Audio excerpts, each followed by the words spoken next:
RSI Divergen. Nah, di sini justru kurang lebih kalau RSI Divergen ini nanti kita coba cek lagi.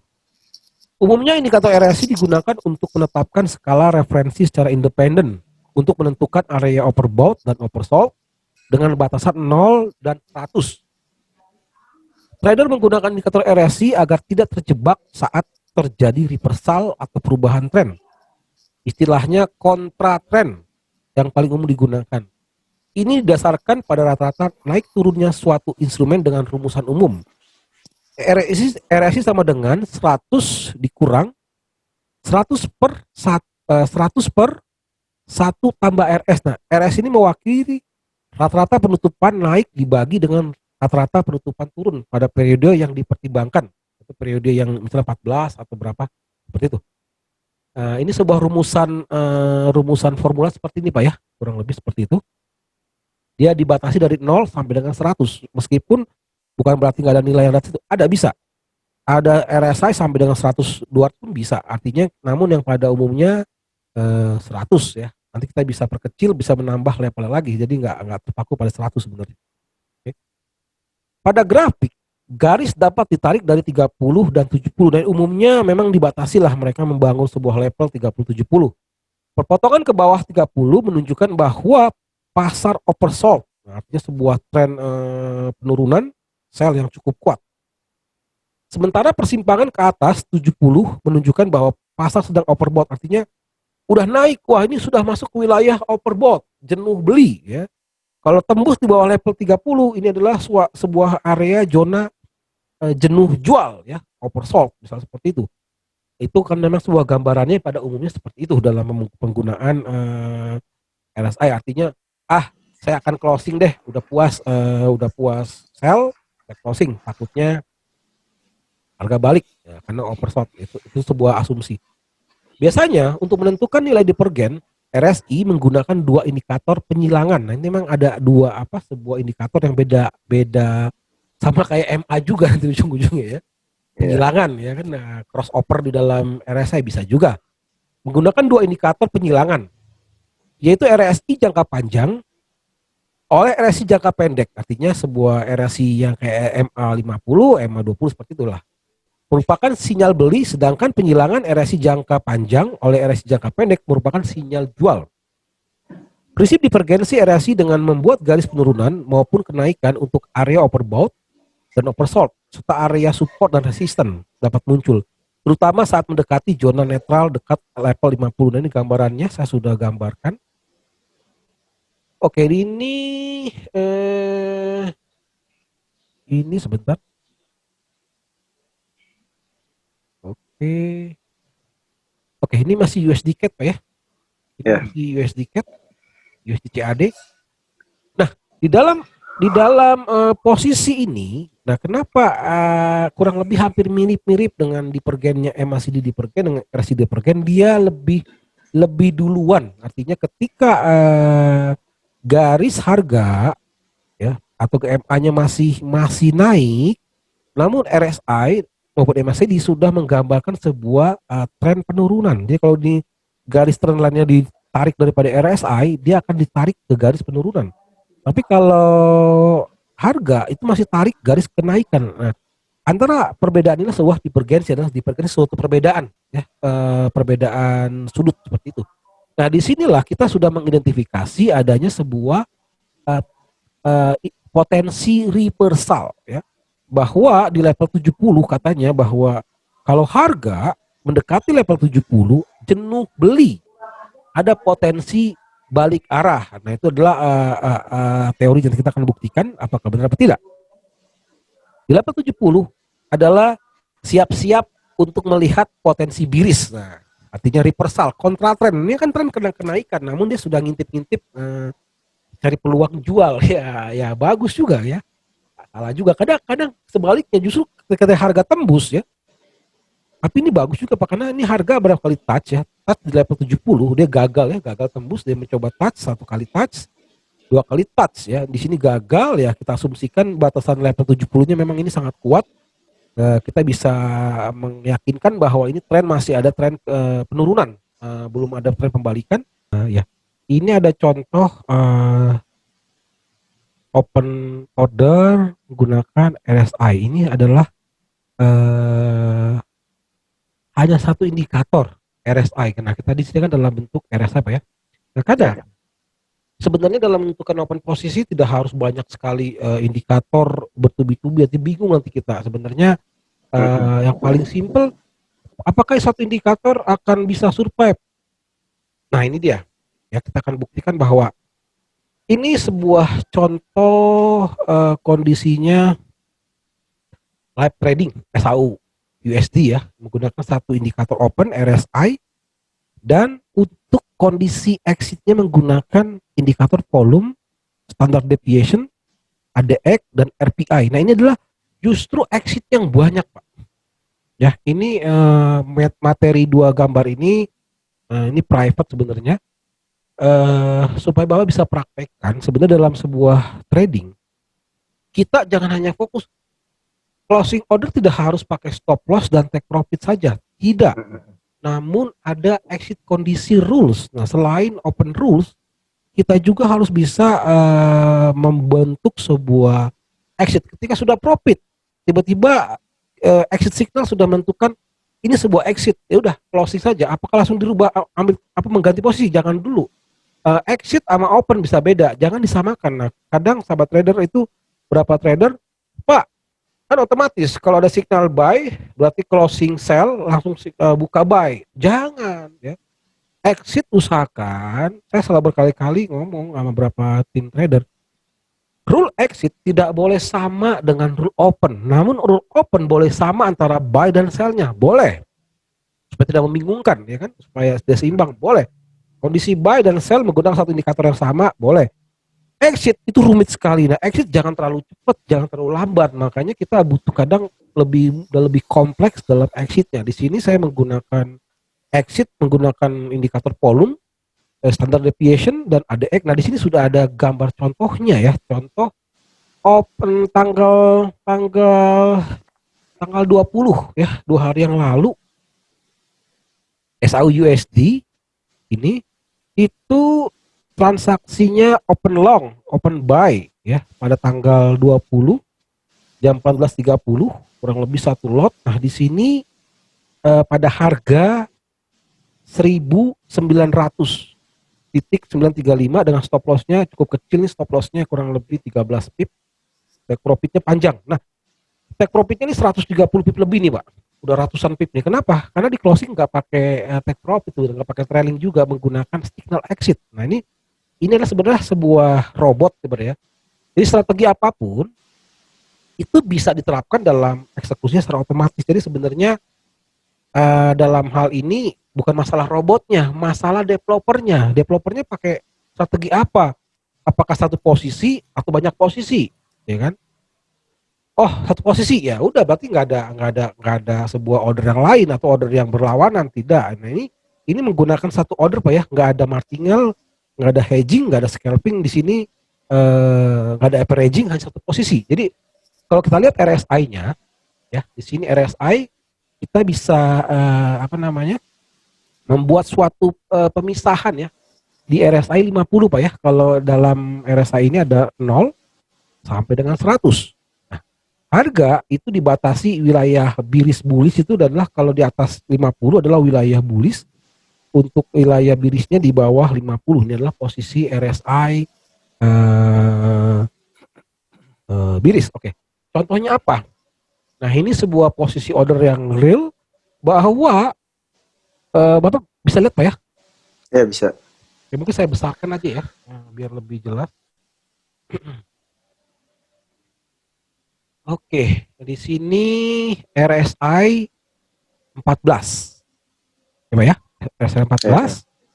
Lalu contoh historinya di sini, entry indikator RSI 14 ketika RSI mencapai nilai 60.127, artinya RSI 60 signalnya buy.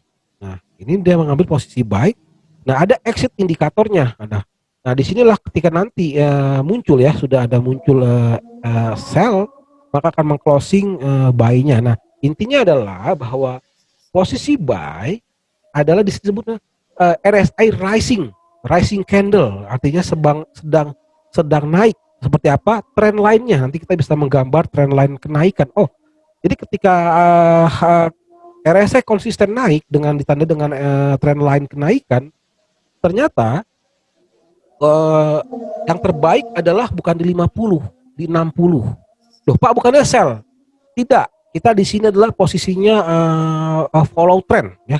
Jadi hati-hati juga Pak. Kadang ini saya kalau ini M30 Pak ya. Kalau RSI jangan terlalu pendek Pak. RSI M30 itu yang menurut saya ideal, yang nggak terlalu cepat karena bahaya. Kita akan banyak bias di level RSI di M30 ke bawah itu bahaya. Dan juga boleh nggak H1 boleh, H1 M30 boleh. Nah ini saya sudah coba di dalam bentuk sebuah real order ya, menggunakan RSI kondisinya di level 60 saya buy. Oke. Lalu untuk kondisi sell-nya seperti apa? Oke. Sell-nya kita naikin. Oke, ini tadi buy. Sorry.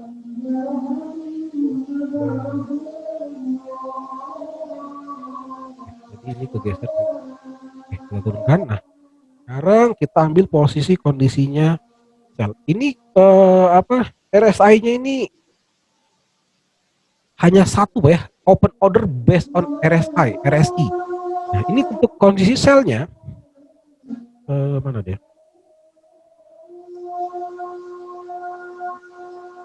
Oke, open short. Oh, ini kebalik nih. Oh, ini kebalik. Open short, open sell. Yang bawah ini adalah buy tadi. Ini tadi Pak ya? Iya. Yang 60 ya.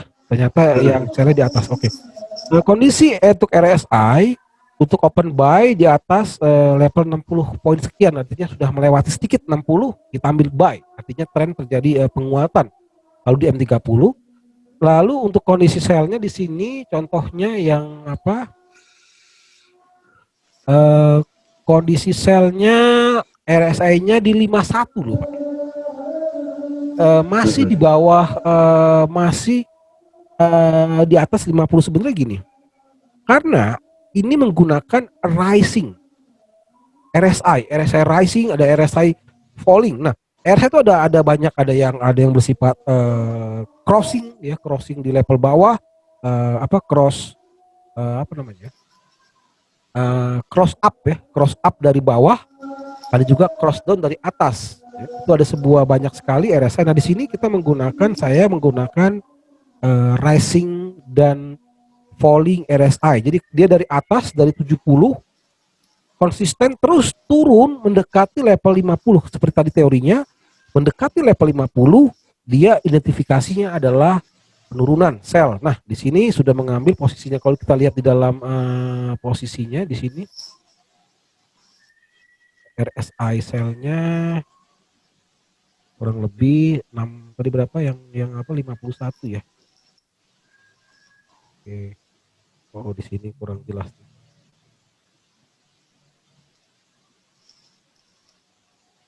Oke, ini 50. Bentar, kalau nggak salah mana deh ya? 60. Nah, ini kurang jelas di sini. Bentar, ini apa? Tanggal berapa nih? Tanggal 21. Oke, ini kurang lebih dia ngambil posisi sell-nya berarti di posisi kurang lebih yang 21 nggak ini masih 21 di sini nih. Kayaknya di level ini nih. Ini nih Pak. Nah, ini kalau ditarik sama garis trend line, ini adanya sebuah falling RSI ya, dari RSI kurang lebih 70 itu mengalami falling dia, mendekati level, atau kita praktekkan aja.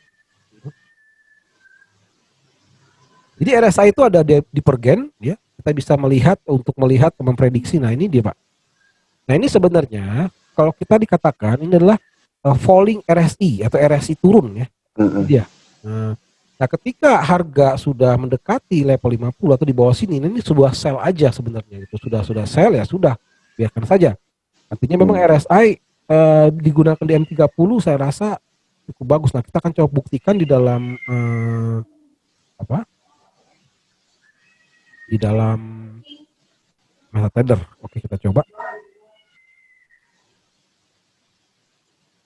Oke, sekarang kita sudah balik ke RSI, coba kita besarkan. Ini tren penurunan, kita akan coba lihat. Oke, cukup jelas Pak. Ini Jelas Pak. ya, ini kita bisa juga tarik di sini. Ini RSI, kita bikinlah warna apa ya? Warna. Oke. Ini RSI kurang lebih RSI 50 ya, RSI 50, lalu ini RSI 70. Lalu ini RSI 30. Nah, jadi yang disebut rising RSI, dia nggak pedulikan yang lain-lainnya Pak. Jadi nggak ada istilah sebenarnya dalam rising volume, rising RSI tidak peduli melihat overbought, oversold, tidak. Ya, nanti. Jadi RSI itu banyak tujuan. Kalau menggunakan rising, artinya atau falling, dia hanya menarik pola trend line. Jadi trend line-nya nggak ditarik daripada harga, namun dari RSI-nya. Jadi ketika trend line, dia akan tarik seperti ini, Pak. Nanti ya, sebelumnya seperti ini. Nah, seperti ini. Jadi dia ini rising, ya. Jadi polanya pola rising seperti ini. Tuh. Nah, jadi ketika dari sini dia sudah ketika nah, kalau disebutnya adalah cross up below, ya, cross up atau di cross up di low RSI atau di RSI 30, dia begini, dia ngebuy dari awal. Memang profitnya dahsyat. Kenapa? Dia sudah duluan ambil, ya. Kalau yang lain-lainnya Fibonacci udah terlambat, udah istilahnya ketinggalan. Makanya ada istilahnya fear of market gitu. Artinya adanya mereka takut dalam hal keterlambatan mengambil posisi. Makanya RSI itu sangat digunakan kalau untuk emas. Memang RSI itu yang volatile, ya. Itu memang saya sendiri menggunakan RSI untuk SHU, Pak. Karena memang jangan terlambat, karena agresif sih soalnya dia betul. Gitu. Jadi jangan terlambat. Kalau terlambat, waduh, kita mengalami resiko. Nah, di sini saya biasanya menggunakan untuk SHU untuk apa? Profit nggak cukup stabil, ya. Kalau Bapak lihat itu sebenarnya nggak ada masalah gitu. Artinya memang dari ketika dia, namun kalau rulesnya, karena ini rising, nah rulesnya apa? Rulesnya ketika memang RSI ini sudah kebentuk rising, ya jangan terburu-buru mengambil posisi. Ya tergantung lah. Kalau saya sih setelah dia meng-cross di level 50, ya kurang lebih 60 tadi gitu. Itu tadi robot, Pak. Tergantung. Robot itu tergantung settingannya gitu. Makanya programmer tuh naruhnya apa. Robot tidak akan mengkhianati strategi. Makanya yang salah strateginya. Sebenarnya dalam hal ini robot tuh nggak salah. Robot tidak mungkin bergerak di luar programming. Tidak. Yang salah adalah programmernya. Nah, tergantung. Ada beberapa robot memang saya nggak gunakan hedging, nggak gunakan averaging, nggak gunakan scalping. Jadi menggunakan pola exit signal. Jadi dalam hal open posisi, kalau sudah terbiasa, Pak, ribet kalau terlalu banyak indikator, saya mau fokus ke RSI. Saya pikir Bapak bagus sekali. RSI untuk sebagai open posisi nggak salah. Bahkan saya pun mengambil sebuah strategi RSI untuk open posisi. Nah, untuk exitnya silahkan dengan berbagai hal yang lain. Nah, sekarang kita akan mencoba, ini sudah mengalami tadi 60 ya. Sorry. Nanti kalau 60 berarti udah profit juga. Ini RSI 56. 60.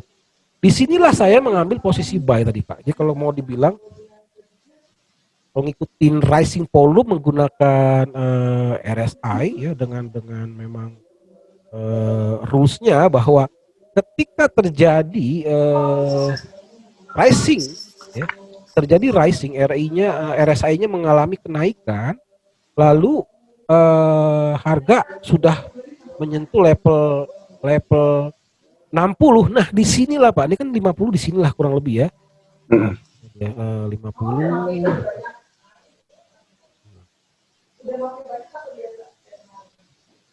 Ya, kurang lebih di sinilah 50 nih RSI-nya nih. Jauh.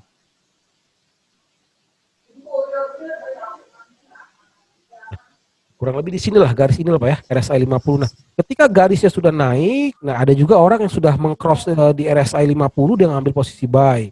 Nah, kalau saya masih ragu-ragu, saya menunggunya di level 60 biasanya Pak. Di 60 inilah saya akan mengambil posisi buy, ya kan? Nah, di sini saya akan mengambil posisi buy seperti dengan rules yang robot lakukan. Dalam untuk emas cukup lumayan, artinya tidak terlalu bermasalah ya, artinya masih bisa menahan apa, masih bisa profit, bahkan tidak terlalu beresiko dalam hal stop loss. Tetap stop lossnya kecil. Stop lossnya saya untuk emas Pak ya 15 pip loh Pak. M30 sangat kecil sekali.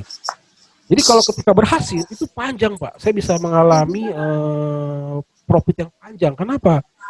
Exitnya nggak terlalu cepat, nggak terlalu lamban. Andai kata pun dia balik, ya 15 pip nggak apa-apa. Tapi ketika nanti berhasil RSI ini tembus, oh bablas sampai 35 pip, 50 pip, 75 pip. Bagi saya cukup bagus, bahkan balance nggak tergerus. Jadi memang RSI bisa digunakan, saya sudah buktikan bahwa salah satu robot kami pun menggunakan RSI satu. Nah, bagaimana dengan posisi turun? Nah, kita lihat ini kan lawannya aja. Berarti kalau lawannya anggaplah USD CAD ya, di sini coba. Bentar. Oh, belum diaktifkan kah ini? Bentar. Oh, belum ada ya. Oke, di sini kita ambil USD CAD bawaannya. Sekarang ini, oh ini ATR ya, bukan RSI. RSI insert, indikator, osilator, RSI. Oke, ini nggak usah rubah-rubah. Boleh dibikin penambahan levelnya 30, 70, 50, 90, silahkan aja boleh. Seperti itu. Lalu kita ambil posisinya RSI 50.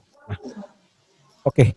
Sekarang apa yang dilakukan dalam teori seperti ini? Oke, sekarang kalau kita lihat tren penurunan, falling RSI. Nah, kalau falling, nah seperti ini. Apa rulesnya? Ketika RSI sudah mengalami penurunan, tentunya dari 70 nih, pada 70 dia mengalami penurunan.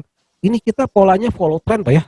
Memang masing-masing RSI ini ada banyak, bisa juga counter trend, bisa follow trend. Namun dalam ini saya menggunakan follow trend ya. Di sini apalagi follow trend.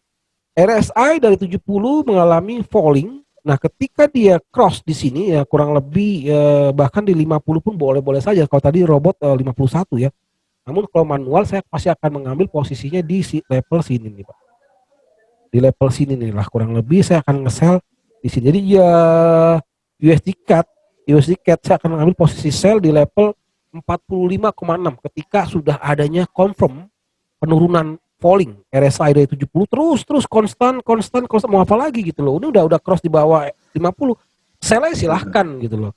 Di mana stop lossnya ya? Stop lossnya ya tentukan aja. Kalau saya sih 15 pip untuk SAUSD. Kenapa? Kalau kegedean berat juga karena ya kalau salah ya salah, tapi biasanya 15 pip pun kalau benar Pak, ketika momennya benar, bablas ke bawah dia. Menjauh dari stop loss kok. 15 pip itu kalau kita anggaplah kita ambil posisi tadi selnya itu nih kita buktikan bahwa selnya di sini nih kan di sini Pak ya. Selnya di sini berarti kurang lebih di level ini nih, berarti ini kita sell. Di level ini nih berarti nih. Kita udah sell di sini udah profit. Di mana stop lossnya? Ya tarik aja 15 pip. Kalau saya sih kurang lebih ya kalau SAU ya kita ke SAU aja deh biar lebih detail. Karena SAU tuh paling ganas. Kalau indikator terlalu lemot, terlalu lamban, bahaya juga sebenarnya. Dan menyesuaikanlah sebuah tapi itulah hebatnya indikator RSI. Hampir semua instrumen dia bisa, karena dia osilator Pak. Osilator dia akan lebih mendahului tren, artinya dia bisa menjadi sebuah apa namanya forecasting ya, bisa digunakan seperti itu. Oke, kita akan coba buktikan RSI. Nah ini dia. Ini kalau dibilang RSI ini adalah tren kenaikan gitu loh, tren kenaikan, lalu levelnya level 50, rulesnya biasanya saya di atas 50 sedikit. Oke. Nah, di sini dari level RSI 30 deh konstan naik cross. Ya udah saya akan ambil posisi buy di sini gitu loh. Ya, di sini buy udah nggak apa-apa. Ya. Lalu stop lossnya di mana? Nah, kita cek aja. Saya kan tadi kan anggaplah saya sudah ambil posisi di sini nih. Timing ini sorry. Di level sini saya nge-buy, berarti di level ini saya nge-buy, berarti tarik aja garisnya. Stop lossnya berapa? 15 pip aja gitu. 15 pip tarik aja. Kurang lebih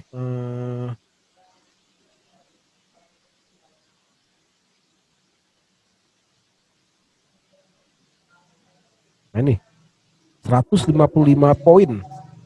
Ya kurang lebih taruh aja di sini, Pak. Udah buy di sini ikhlas ya. Saya ikhlas kok. Kena stop loss nggak apa-apa loh. Kok bisa ikhlas? Ya udahlah. Kalau berhasil toh. Ya, udah berhasil ngapain gitu. Udah kadang Pak kok nggak ribet ya, nggak usah ribet-ribet lah ya. Udah lumayan di sini, udah kalau udah balik udah merah closing aja lah, nggak apa-apa, ngapain nunggu-nunggu, mau nunggu apa lagi gitu. Udah lumayan, udah 35 pip loh Pak, 353 poin tuh, 35 pip udah cukup ya, santai gitu. Kita udah profit, money manajemennya ya sedang aja lah, jangan terlalu besar. Jadi memang ada rising, ada falling, jadi Bapak memang bisa. Jadi pada dalam trading Bapak harus juga tetapkan strategi exitnya Pak. Nah exitnya ini banyak sekali, Bapak bisa nanti latihan, saya udah kasih contoh seperti apa, nanti Bapak coba lihat untuk exit, karena memang jangan usahakan exit jangan sama dengan open. Kenapa? Lah, yang opennya sedang loss kok, open aja sering salah kok tiba-tiba dia jadi exit. Ya, ketipu dah. Habis salah lagi, jangan. Usahakan beda indikator agar secara probability mungkin yang ini lagi bener, yang ini lagi salah gitu ya kan. Kalau indikator yang sama ya salah dua-duanya, lu belum nge-buy, lu udah dibohongin, biar dia tahan sedikit, tahan lagi baru dia balik, dia naik. Kenapa lo sell? Indikatornya bilangnya sell, dia sell naik, akhirnya selalu kena sell salah, buy salah. Itulah hebatnya dalam trading, buy bisa loss, sell bisa loss. Jadi bingung, nggak bingung, salah momen ya kan. Iya. itu kadang seperti itu. Jadi memang saya sudah buktikan bahwa di dalam trading pun, dalam trading yang real pun kita masih bisa menggunakan kok satu indikator. Sama bilang gagal bisa kok, nggak ada masalah. Saya sudah buktikan di dalam sebuah strategi, bahkan yang cukup volatil adalah SAUSD. Di sini sudah ada contohnya nih, ini sebuah capturean yang memang real, kurang lebih tanggal-tanggal kemarin lah. Ini posisinya ya lumayan profit tuh, emas tuh. Ini yang ini sell ya, nah di sini nih kurang lebih di sini nih ya sell, lalu buy-nya di sini juga ada yang nilai buy ketika racing nih sap ya kan, nge-buy dah ketika saat nih Pak, pokoknya ini kan sorry yang biru ini. Nah, ini pas gede ini karena memang diperkecil ini sebenarnya M30 Pak. Kalau M1 kedengar apa lebih jelas, ini turun sebenarnya Pak, cukup panjang nih, turunnya cukup panjang. Jadi ketika miring ke bawah ya sell, namun ya tunggu di bawah 50 baru posisinya, jadi jangan terburu-buru juga ya. Nah ini closingnya cukup panjang ya Bapak, nanti bisa praktekkan aja coba di rumah untuk mencoba mencontohkan. Ini sudah ada apanya, ini satu posisi ya, ini satu posisi, ini volume. Nah volume ini untuk menandakan nanti pergerakan power ya, lumayan memang kalau di dalam volume ini kita bisa melihat antara bullish dan bearish itu banyakan mana biasanya kalau terjadinya perubahan tren. Nah ketika kita mengambil posisi, tentunya ketika candlenya merah tiba-tiba volumenya juga naik, kita anggap itu sebuah dukungan untuk posisi sell. Dan tiba-tiba candlenya berwarna hijau dan memang volumenya pun naik dalam fase bullish, itu sepatutnya kenaikan. Saya rasa seperti itu. Untuk RSI mungkin ada yang dipertanyakan Pak? Cukup jelas Pak. Ini praktekkan aja, nih gambar sangat penting, Bapak bisa ada ikutin aja nih ya RSI 4. Nanti buatlah template di komputer DM30 RSI 14, lalu nanti indikator volume, lalu standar deviasi, lalu ada ADX, lalu juga ada RPI. Ini ada level tuh, level 38 ya kan. Terus ada RSI 15. Bapak praktekkan aja nih kondisi exit. Bagaimana mengexitnya? Nah, Bapak praktekkan saja. Itu. Namun intinya RSI pun cukup stabil. Ini ada kenaikannya cukup besar loh Pak. Ini tuh equity-nya 354.000 US dollar loh Pak. Artinya di sini nggak loss gitu. Memang di sini cukup stabil, bahkan untuk emas pun nggak ada masalah. Bapak bisa praktekkan, ini sebuah bukan teori, ini sebuah memang kondisi praktek ya. Sebuah praktekkan cukup stabil.